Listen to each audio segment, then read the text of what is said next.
Hi అండి. Hello, welcome back to my channel Joshvika family vlogs.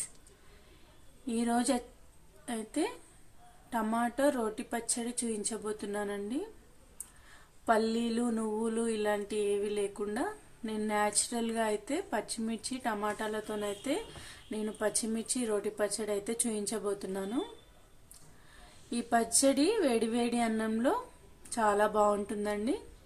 జ్వరం వచ్చినా, జలుబైనా, నోరుకి ఏది తినాలనిపించకపోయినా ఇలా చేసుకుంటే నోటికి చాలా రుచిగా ఉంటుంది. నేను ట్రై చేశాను, చాలా బాగా వచ్చిందండి. మీరు ట్రై చేయండి. ప్లీజ్ అండి, లైక్ చేయండి, షేర్ చేయండి, మా ఛానల్ని అయితే సబ్స్క్రైబ్ చేసుకోండి. ఏమైనా రెసిపీస్, వీడియోస్ కావాలంటే నాకు కామెంట్ బాక్స్లో కామెంట్ చేయండి. నేనైతే ఖచ్చితంగా చేసి చూపిస్తాను. నేను గట్టిగా ఉన్న టమాటాలు అయితే తీసుకున్నానండి. అంత పండుగా లేవండి, దోరగా ఉన్నాయి. ఇలా ఉంటే రోటి పచ్చడికి చాలా బాగుంటుందండి. 750 గ్రాముల టమాటాలు అయితే తీసుకున్నానండి. 100 గ్రాముల పచ్చిమిర్చిలు తీసుకున్నాను.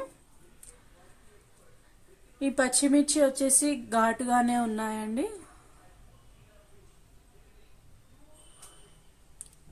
ఈ టమాటాలను అయితే కడుక్కొని నీట్గా అయితే కట్ చేసుకొని పెట్టుకుంటున్నాను.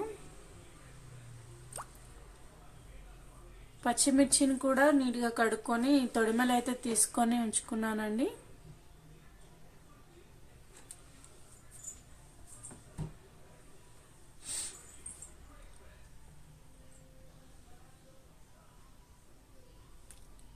ఇవి బాగా కడుక్కొని తొడిమలు తీసుకున్న తర్వాత ఒక గిన్నె పెట్టుకొని అందులో జీలకర్ర వేసుకున్నానండి. నేను పోపు అనేది వేయనండి, ఫస్టే కొంచెం ఆయిల్ అయితే వేసాను. ఈ ఆయిల్లో పచ్చిమిర్చి బాగా వేయించుకుంటే కారం అనేది ఉండదండి, మనకు కావలసినంత కారమే ఉంటుంది. టమాటాల క్వాంటిటీకి తగ్గట్టు నేను తీసుకున్నానండి. 750 గ్రాములకు 100 గ్రాముల పచ్చిమిర్చిలు అయితే తీసుకున్నాను. సరిపడా కారం అయితే దానికి వచ్చేస్తుందండి, పచ్చడికి సరిపడా కారం అయితే వస్తుంది. ఇవి నూనెలో బాగా వేయించుకోవడం వల్ల మంచిగా టేస్ట్ అనేది ఉంటుందండి. పచ్చివాసన పోయిందాక వేయించుకోవాలండి.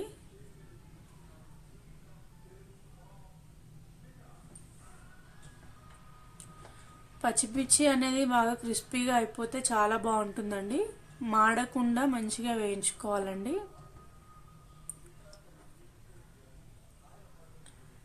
ఇందులో ఆయిల్ వేసుకుంటే ఓ టేస్ట్ వస్తుందండి, లాస్ట్ మనం పోపు వేసుకుంటే ఇంకో టేస్ట్ వస్తుందండి. ఇలా చేస్తే చాలా బాగుంటుందండి. నూనెలో ఇవి మగ్గించుకోవడం వల్ల పచ్చడి చాలా టేస్ట్గా ఉంటుందండి. నేను టమోటాలు అయితే వేసేసానండి, ఇందులో రాళ్ళ ఉప్పు అయితే వేసేసాను.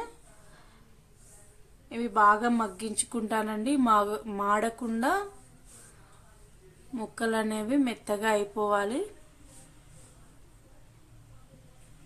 ఇందులో నేను దానికి సరిపడా పసుపు అయితే వేసుకున్నాను.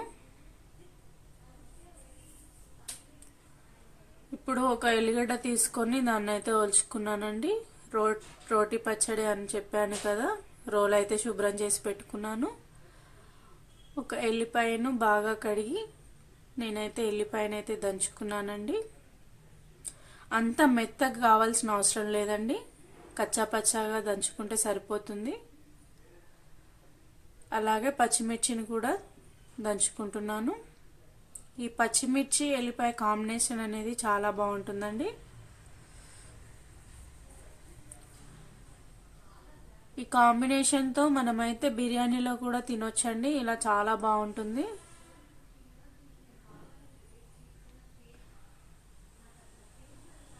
ఇదే పేస్ట్ కొంచెం బిర్యానీలో కూడా ఒక స్పూన్ వేసుకుంటే బిర్యానీ అనేది చాలా బాగా వస్తుందండి. పచ్చిమిర్చి ఎల్లిపాయ కాంబినేషన్ అయితే చాలా బాగుంటుందండి. నేనైతే దీన్నైతే కచ్చాపచ్చగా అయితే పచ్చలు లేకుండా అయితే మంచిగా దంచుకుంటున్నాను.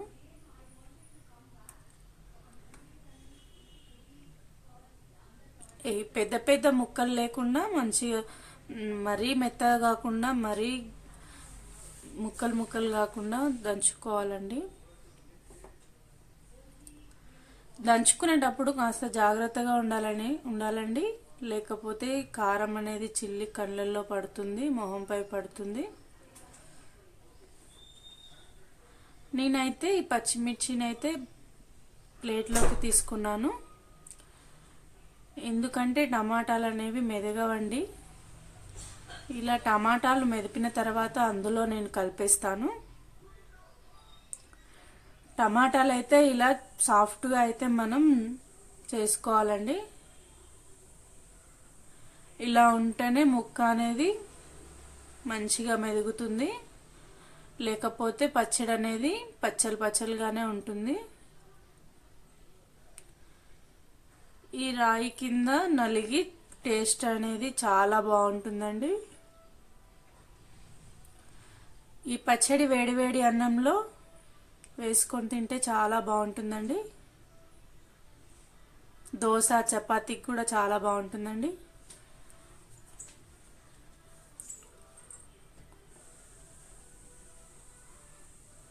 నేను దోరకాయలు తీసుకున్నాను కాబట్టి కలర్ అనేది అలా ఉందండి. ఇలా తీసుకుంటే టేస్ట్ అనేది చాలా బాగుంటుందండి. నోటికి ఏం తినాలనిపించినప్పుడు ఇలా చేసుకొని చూడండి. పచ్చడి అయితే చాలా టేస్ట్గా ఉంటుంది. జ్వరం వచ్చినా కూడా ఇలా చేసుకొని తింటే అన్నం అనేది తినాలనిపిస్తుందండి. నేనైతే పచ్చలు లేకుండా నేనైతే మెత్తగా అయితే చేసుకుంటున్నాను. మరీ మెత్తగా కాకుండా మరీ కచ్చపచ్చ కాకుండా నేను మీడియం చేసుకుంటున్నానండి.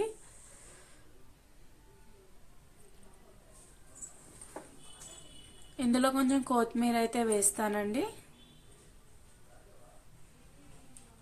కొత్తిమీర కూడా వేసుకొని ఒక్కసారి దంచుకుందాము.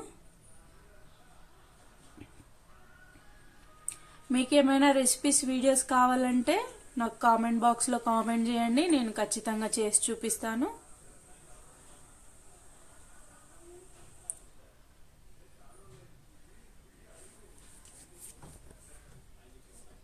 టిఫిన్స్ కర్రీస్ ఏవైనా చేసి చూపిస్తానండి. ఇప్పుడైతే నేను దంచుకోవడం అయితే అయిపోయిందండి. ఇలా దంచుకున్న తర్వాత నేనైతే వేడివేడిగా అన్నం అయితే వండానండి. దానిలో ఈ పచ్చడి వేసి అయితే నేను చూపిస్తాను. టేస్ట్ అనేది చాలా బాగుంటుందండి. ఒక్కసారి అలా గట్టిగా తిప్పుకోవడం వల్ల ఏమన్నా పచ్చలుగా ఉంటే నలిగిపోతుందా